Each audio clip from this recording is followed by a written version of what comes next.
안녕하세요. 심플한 관심 종목 TV입니다. 자, 해당 영상은 이제 6월 4일 수요일 관심 테마 브리핑이고, 또 목소리가 녹음이 안 돼가지고 다시 하다 보니까 이게 항상 두 번째 하면은 좀 자연스럽게 첫 번째 영상에서 이제 조금 설명드리던 내용들이 조금 이제 축소가 되는 경우가 있기는 한데, 일단 또 최대한 기억을 살려보겠습니다. 그래서 일단 미증시는 어제는 그냥 무난하게 좀 우상향을 했어요. 뭐 물론 이제 지금은 선물이 조금 밀리고는 있는데, 이런 것들이 아마 뉴욕 증시 트럼프 시진핑 통화 예정의 상승, 그리고 백악관에서 이제 오피셜로 트럼프랑 시진핑이 주중에 좀 통화할 것 같다라고 얘기가 나오면서 이런 내용 덕분인지 조금 지수를 돌려놨던 어제였고, 이제 오늘은 트럼프 정부 최후의 통첩 해가지고 4일까지 최상의 무역 제한 내놓아라, 이런 식으로 관세 키워드가 계속 그냥 오락가락 하는 부분이에요. 그리고 관세 이슈가 이제 좀 어떻게 흘러가는지, 결국에는 일단 4일까지 최상의 무역 제한, 그리고서 이제 뭔가 어디 국가들이든 관세 협상 같은 걸 통해 가지고 이제 결과물이 나오기 시작할 텐데, 가장 시황에 영향 미치는 곳은 두 곳으로 생각하시면 됩니다. 일단은 중국이고, 두 번째는 EU예요.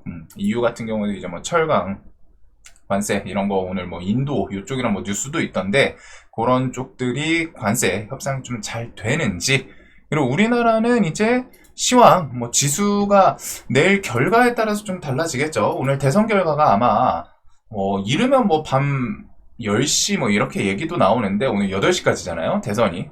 그 선거 투표가. 그러다 보니까 아마 뭐 밤 빨라도 한 11시 혹은 새벽 중이 되지 않을까 싶은데, 지금 코스피 같은 경우 위치가 상당히 좀 중요합니다. 계속 말씀드리지만 2700 구간이 꽤나 중요한 포지션이기는 해요. 이렇게 좀 열려있는 구간으로 넘어갈 수 있는 흐름이고, 여기를 이제 좀 돌파시키는지, 저는 조금 지수 측면에서는 사실 조정이 나왔으면 하기는 하는데, 아직 RSI가 좀 낮지는 않거든요. 50 구간도 아니고 70 주변이에요. 70 한번 찔렀다가 그 주변.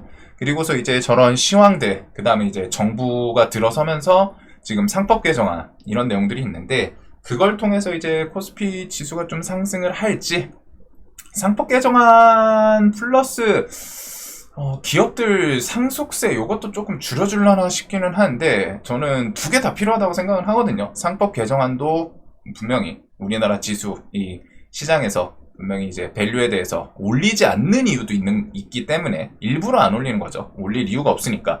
그런 것도 있고, 그거 플러스 기업들 입장에서 결국 그 낙수효과처럼 우리나라에서 진짜 글로벌 대기업이 나오고 해야 거기서 이제 경제적인 이득이 계속 또 내려오는 것도 있을 거 아니에요.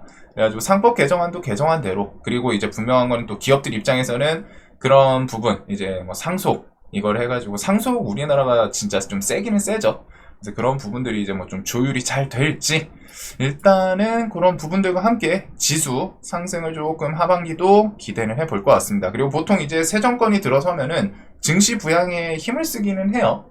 그래가지고 그런 부분들 통해서 지수가 여기서 그냥 막 쭉쭉 치고 나갈지, 아니면 조금 기간 조정처럼 RSI를 조금 끌고 내려오는 기간 조정 이후에 좀 다시 스텝을 밟을지 모르겠는데, 뭐 방향은 어차피 위로 가냐 옆으로 횡보하냐 밑으로 가냐 이건데, 이 가격 조정이라고 하죠. 갑자기 탁 하고 내리꽂는 그런 조정은 지금 시황에서 뭐 돌발 변수 그런 거 생기는 게 아닌 이상, 뭐 관세 협상 같은 것도 얘기 잘 나오고 있고, 여기서 관세 협상이 조금 틀어졌다 하더라도 크게 밀릴 수 있는 그런 악재는 아니에요. 이미 어느 정도 돌렸다가 밀었다가 좀 돌려놓은, 즉 시장에서 한번 겪은 상태이기 때문에 그것만으로는 막 이렇게 내려꽂기는 쉽지는 않거든요. 뭐 이제 또 우리가 예상 못한 돌발 변수가 시황에서 생기면 그건 그때 와서 좀 해석을 해야 되는데, 그런 돌발 변수를 제외하고는 일단은 옆으로 기간 조정을 거친 이후에 다시 스텝을 밟을 것이냐, 아니면 여기서 순간적으로 좀 더 튈 것이냐.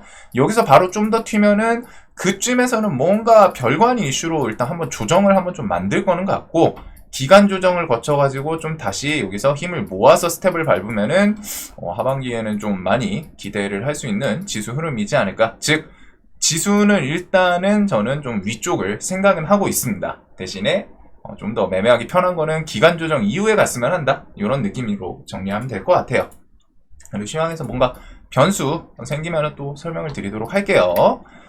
자, 다음에 이제 이번 주 일정은 뭐 이런 것들이 있는데 닌텐도 스위치 2, 그 다음에 이제 금요일, 현충일로 또 휴무일이죠. 휴일이고, 그 다음에 오징어 게임 출시, 로보택시 출시 예정 6월 10일, 5월 30일 뭐 상표 출원 얘기 오늘 좀 돌아다니더라고요. 그리고 FOMC 금리랑 유리기판 컨퍼런스 등이 있는데 뭐 이런 개별적인 이슈들보다는 지금 중요한 건 요거인 것 같습니다. 대선 키워드. 그래가지고 역대 대선 투표율 중 최고치다. 마의 80% 넘을까? 그만큼 이제 이번에 좀 관심이 많죠. 뭐 양측에서 둘 다 관심이 많기는 한데 일단은 지금 폴리마켓 같은 거를 봤을 때는 97%예요. 이게 뭐 절대적으로 투표 결과를 나타낸다 이건 아닌데 그냥 이제 뭐 베팅하는 사이트잖아요. 근데 여기가 97%, 즉 대다수의 사람들이 압도적인 승리를 좀 생각을 하고 있습니다. 이재명 해가지고 지금 뭐 뉴스들마다 좀 다른데 50에서 뭐 55% 이렇게 예측하는 것도 있고 하더라고요.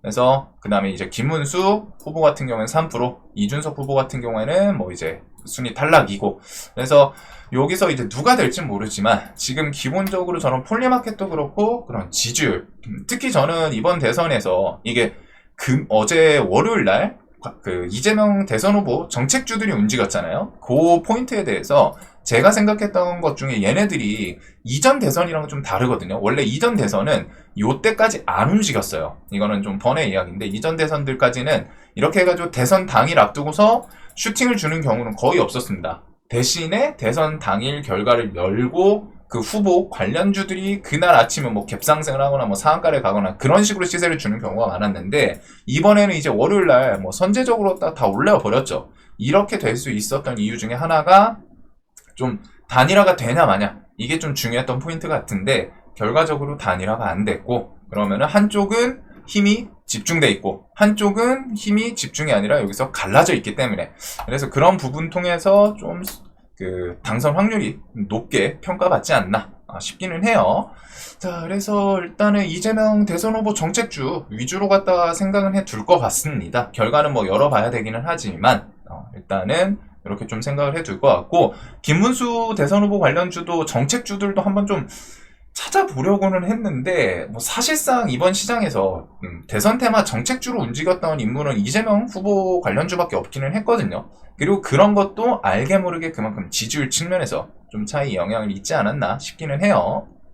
그래서 이번에 뭐 대선 결과 뭐 마음에 원하시던 분이 되는 분도 있을 거고 반대로 나 이 사람은 싫은데 하는데도 되는 분이 있을 거고 뭐 각자 다르겠지만 주식에서는 항상 말씀드리는 게 정치랑은 좀 선을 그어야 돼요. 우리가 주식하는 이유를 먼저 생각을 하셨으면 좋겠습니다. 또 뭐 이렇게 말씀드려도 여기서 뭐 너 누구 지지하냐, 너 누구 지지하지 않냐 막 이러면 분들이 있을 텐데 항상 주식 하는 이유를 본질적인 이유부터 먼저 좀 생각을 하시면 좋을 것 같아요. 그래서 뭐 누가 되든 어떤 후보가 되든 내가 원하는 후보가 되든 원치 않는 후보가 되든 그것과는 별개로 그거는 이제 정치적인 관점이고 우리 주식하는 입장에서는 뭐 내가 원하는 사람이 됐으면 당연히 좋고 원하는 사람이 안 됐어도 그 사람이 어찌됐든 당선이 됐다면은 몇 년 동안은 대선 그 흐름을 따라가야 되거든요. 그럼 정책을 어떤 곳에다가 돈을 쓸까? 나 이 정책 마음에 안 들어? 그런 거랑 상관없이 결국 정책에 대해서 그 돈이 되는 흐름이 나와요. 그래서 그런 것들을 좀 추적하면 좋을 것 같고 이재명 상법 개정안 취임 뭐 한 달 안에 이렇게 좀 2에서 3주 안에 처리할 예정이다. 보완해서 더 세게 하겠다. 그리고 당선 시 가장 먼저 경제 점검하고 민생이 우선이다. 이런 것들이 있는데 결국 관련주들 그냥 가볍게 보면은 지역화폐가 일단 지역화폐 관련해서 시그니처 정책이죠. 그래가지고 지역화폐가 일단 움직인 것도 있고 유라클은 LG AI 키워드 갖다 붙이기는 했는데 얘는 차트가 제일 이뻤어요. 5월 30일 기준으로 제일 좀 좋아 보이던 그리고서 뭐 다음날 뉴스 붙이면서 얻어 걸린 건 있는데 이제 그 다음에 웹캐시 코나이는 실제 사업을 하지만 조금 등치는 있다. 그 다음에 AI 소프트웨어 관련해서 AI 공약이 있었잖아요. 전국민 무료 AI, GPT, 뭐 챗GPT처럼 사용. 그래가지고 솔트룩스랑 크라우드웍스, 코난 테크놀로지. 실제로 솔트룩스가 얼마 전에 이제 루시아 3 공개를 했는데 이게 성능이 엄청 좋다라고 어필은 했어요. 속도, 경제력, 오픈 AI, 구글, 제미나이 넘었다. 이런 식으로 하다 이제 발표는 했습니다. 뭐 실제로 성능이 그 정도인지는 뭐 써봐야 알기는 하는데 그런 식의 언급들. 그리고서 반도체 칩 관련해서 퓨리오사 관련 DS 신배 4x4, 그 다음에 신재생에너지, HD 현대에너지, 이터닉스, 대명에너지, 하나솔루션, SDN 등등. 그리고 지주사 같은 경우에는 이제 또 하반기에 지수 상승은 아마 지주사 이쪽 코스피 시총 상위 종목들을 통해 가지고 좀 되지 않을까 싶거든요. 그런 이제 밸류. 그래가지고 그 상법 개정안이 만약에 이제 좀 진행이 된다면은 기본적으로 몇 가지 생각을 해둬야 됩니다. 그런 이제 돈 좀 상법 개정 관련해 가지고 돈 좀 캐시카우가 있는 캐시카우를 보유하고 있는 기업, 특히 뭐 이제 비상장 자회사라던가 이러면 더 좋겠죠. 기본적으로 일단 캐시카우를 보유하고 있는 기업들이 유리할 거고, 그 다음에 배당을 줄 수 있는 이익잉여금 식으로 왔다가 배당을 줄 수 있는 좀 돈이 많은 이익잉여금이든 뭐든 돈이 많은 기업, 이런 것들이 좀 좋을 수 있겠죠. 그 다음에 이제 결국에는 이번에 이제 상법 개정안이 되면은 지수 상승을 예상을 할 수밖에 없는 게 밸류업이잖아요. 결국 저평가된 기업이 우리가 좀 우리나라에서 많다고 표현을 하는데, 그럼 뭐 PBR로 보든 뭐들을 하든 이 기업의 뭐 자산을 정리하고 자신들이 들고 있는 뭐 유보금이나 이런 걸 생각했을 때 가치가 이 정도 뭐 한 이 정도 뭐 1조는 돼야 되는데 우리나라 시장에서 뭐 한 2천억, 뭐 한 3천억, 뭐 PBR 같은 게 엄청 뭐 박살나 있는 기업들이 많죠. 그게 뭐 이제 각자 이유도 있고 기업 입장에서 올릴 필요도 없으니까 뭐 그런 것도 있는데, 이런 식의 흐름들이랑 여기다가 하나 조금 더 얹으면은 상속, 이제 좀 대주주가 이제 법인이 아닌 뭐 개인이고 좀 상속, 증여 이렇게 해야 되는 그런 기업들, 즉 좀 대주주 연세가 있는 곳이 이런 것에 해당이 될 수 있겠죠. 빨리빨리 해가지고 또 밸류업 이런 것들을 해당시킬 수 있으니까, 그래서 이런 것들은 한번 필터를 해보시면 좋을 것 같아요. 뭐 어차피 시장에서 움직임이 생길 텐데 지주사 관련주들 이렇게 한번 훑어볼 수 있을 것 같고, 지주사 관련주는 최근에 일단은 HS, 효성, 하나, SK, 뭐 현대, 대웅 등등 우리가 어느 정도 아는 우량 대기업 계열사들 움직임이 좀 있기는 했습니다.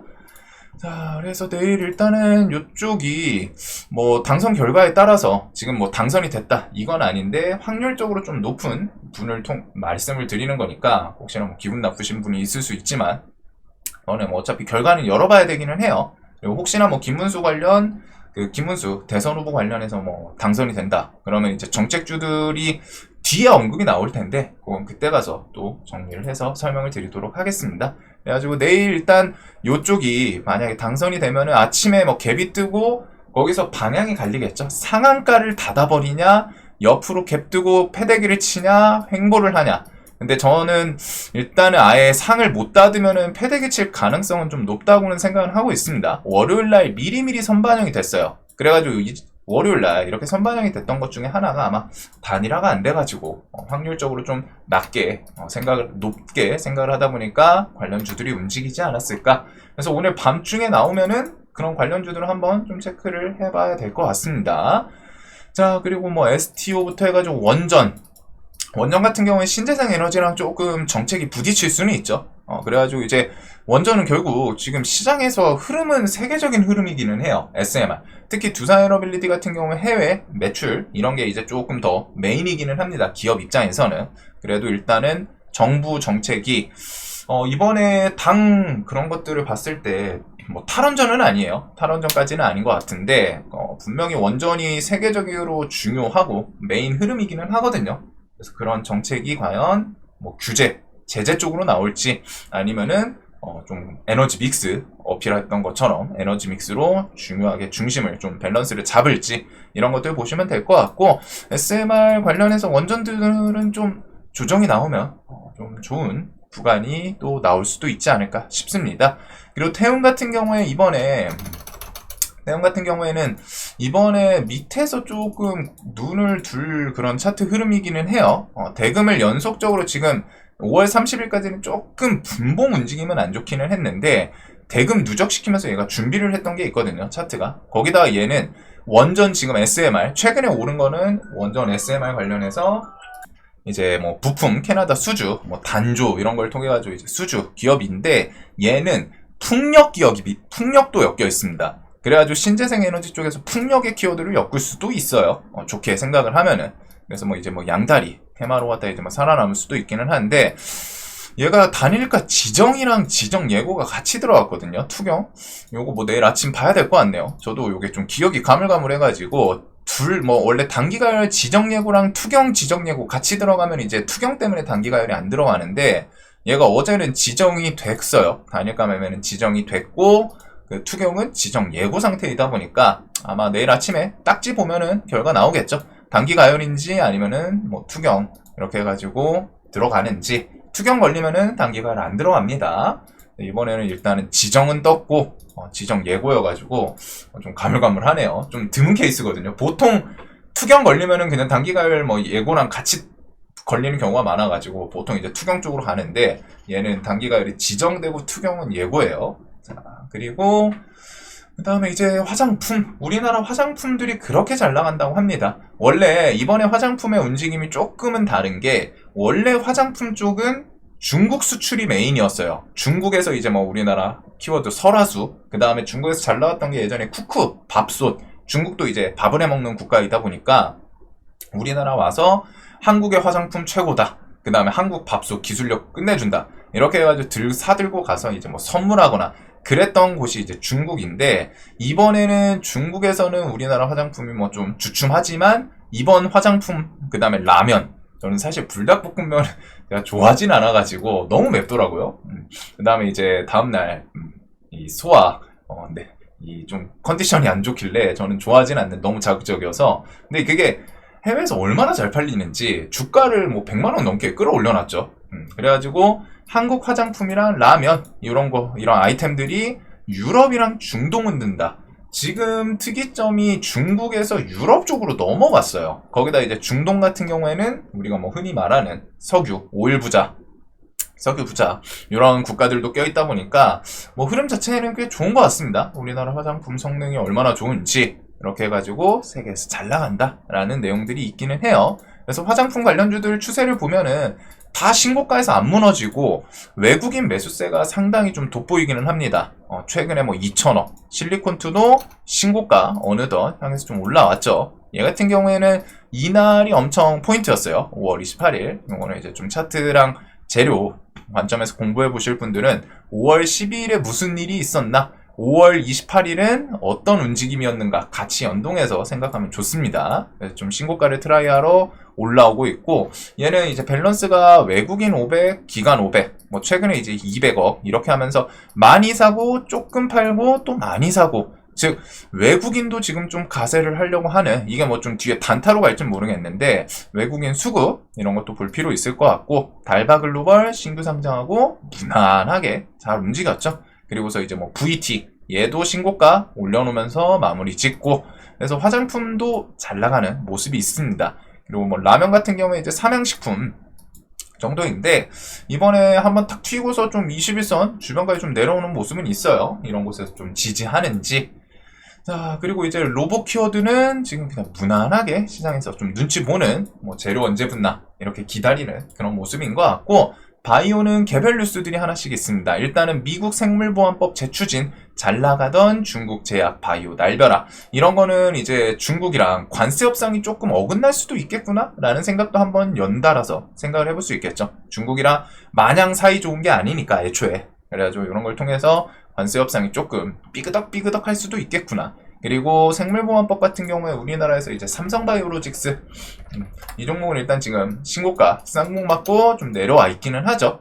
요거랑 이제 CDMO 관련해서 뭐 바이넥스, ST팜 요 정도가 좀 있고, 그다음 미국 특허청의 특허 심판원이 할로자임의 MDA SE 특허에 대해서 정식으로 PGR 특허 무효 심사 개시. 그래서 요거는 이제 알테오젠이 그 9월 23일인가요? 해가지고 SC 키트루다 SC 제형, FDA 뭐 승인 여부 기대감, 그거랑 이제 10월 중에 뭐 아이템 출시 그런 것들이 있는 것 같고, 알테오젠은 월요일날 일단은 수급이 선제적으로 좀 들어오기는 했습니다. 외국인이랑 해서 120선 좀 돌파 자리에 걸쳐놨는데, 이런 뉴스랑 이제 뭐 뒤에 좀 추가적으로 기술 수출 이런 게 좀 많이 나올 수 있는 기업 중에 하나이기는 하죠. 그 다음에 이뮤논시아 이런 개별 뉴스들이 좀 붙었고, 자, 저기 러시아 우크라이나 같은 경우에는 휴전은 아직은 좀 거리가 있는 것 같아요. 러시아 우크라이나 2차 협상도 포로 교환만 합의로 끝났다. 그래가지고 우크라이나 측에서는 조건 없는 휴전, 러시아가 거듭 거절하고 있다라고 어필을 하는데, 이게 러시아를 옹호하는 건 아니지만 러시아 측에서는 이렇게 하는 이유가 있겠죠. 바로 자신들이 유리하니까입니다. 조건 없는 휴전을 원하는 우크라이나는 당연히 자신들이 이제 좀 포지션상 밀리는 게 있으니까 그런 거고, 러시아 측에서는 자신들이 유리하니까 배짱을 부리는 거예요. 야, 지금 우리가 유리한데 휴전하고 싶으면 네가 뭐를 더 내놔봐 해가지고, 이번에 그 휴전 조건 그런 거 내용들 대충 흘러나온 거 보니까 뭐 당연히 우크라이나에서 싫어할 수밖에 없는, 뭐 땅부터 해가지고 뭐 병력 다 후퇴하고 나토 가입하면 안 된다 뭐 이런 것들 계속 덕지덕지 똑같은 거이기는 하는데, 그런 조건들이더라고요. 그래가지고 지금 뭐 좀 찌라시 하나인 것 같은데, 젤렌스키 그 전용기 그게 지금 뭐 미국으로 좀 미국 향해서 가고 있다 뭐 해가지고 그런 내용이 하나 있기는 해요. 만약에 미국 가서 트럼프, 지금 트럼프랑 서방 국가는 러시아에 대해서 다시 제재 이런 것들을 좀 하고 있거든요. 특히 트럼프가 러시아 푸틴 편을 계속 들다가 이제 하도 뭐 참다 열받았는지 뿔이 났는지 그런 게 있는데, 중요하게 휴전이 이어지려면은 처음부터 계속 말씀드리는 키워드, 푸틴, 트럼프, 푸틴, 정상회담, 요쪽이 가장 중요하게 저는 좀 생각을 해요. 얘네 둘이 이제 만나냐 안 만나냐, 이게 이제 가장 중요한 키워드인 것 같고, 여기다가 뭐 이제 젤렌스키가 끼면 좋고 인데, 그 젤렌스키가 빠지더라도 트럼프랑 푸틴이 이제 정상회담을 하는지, 이게 가장 좀 중요하게 생각하는 이슈이기는 합니다. 자, 그래서 내일 보면은 일단은 뭐 누가 당선될지 모르지만 일단 좀 지지율, 그 다음에 뭐 투표율 같은 것들 저는 폴리마켓 통해 가지고 뭐 새벽 중에 이제 후보가 대선이 누가 당선됐을지 나오긴 할 텐데, 일단은 이재명 대선 후보가 가능성은 지금으로는 좀 높아 보여서 단일화가 안 됐기 때문에 그런 걸 통해서 정책 관련주들, 지주사가 있고 신재생에너지가 있고 지역화폐가 있고 소프트웨어, 반도체 칩, 이런 것들이 이제 좀 대표적인, 여기다가 이제 뭐 스테이블 코인이 있겠죠. 스테이블 코인은 조금 상한가가 없어서 저는 좀 갸우뚱하긴 한데, 일단은 한 요 정도는 생각을 해두면 될 것 같고, 메인 정책으로 뭐가 먼저 나올 수 있을까 미리 생각을 해보시면 좋을 것 같습니다. 그리고 그거 외에 강한 게 이제 화장품, 바이오 해성 개별주들, 원전은 혹시나 이제 뭐 좀 단기 조정으로 넘어가는지, 아니면은 뭐 그런 거랑 상관없이 그냥 수급이 들어오면서 계속 버티는지, 그런 거 관점으로 볼 수 있을 것 같고, 그 외에 상반기 중에 좀 흐름, 실적 베이스로 갖다 움직였던 게 이제 조선주가 있고 방산, 그 다음에 이제 비만 치료되는 개별 이슈들이죠. 그래서 한 요렇게 내일 일단 생각을 해두면 될 것 같습니다. 특히 뭐 내일 결과에 따라서 시장 움직임이 워낙 달라질 거기 때문에 일단은 미리 좀 그려두는 것도 필요하지만, 내일 새벽 누가 결과가 나오는 게 좀 중요할 것 같습니다. 자, 내일도 돈 많이 버시는 하루 되셨으면 좋겠고, 뭐 이제 투표 다들 하셨을 거라고 생각하면서, 거기서 이제 뭐 원치 않는 분이 되는 분도 있을 거고, 원하는 분이 이제 당선된 경우도 있을 거고 할 텐데, 주식에서는 항상 정치랑은 좀 거리 선은 그어두고, 뭐 어쩔 수 없어요. 우리가 이제 뭐 투표를 행사한 이상 그 다음에는 이제 다수결의 원칙을 따르는 민주주의 국가이기 때문에, 그리고 그 뒤에 그냥 뭐 내가 원하는 분이 됐든 안 됐든 결국 당선된 사람의 정책, 즉 주식시장에서 돈이 어디서 흘러갈까, 어디로 들어올 수 있을까, 이런 것들에 좀 집중을 하는 시장이 됐으면 좋겠습니다. 자, 영상 항상 도움되셨으면 좋겠고, 항상 봐주셔서 감사합니다. 다들 복 많이 받으시길 바랄게요.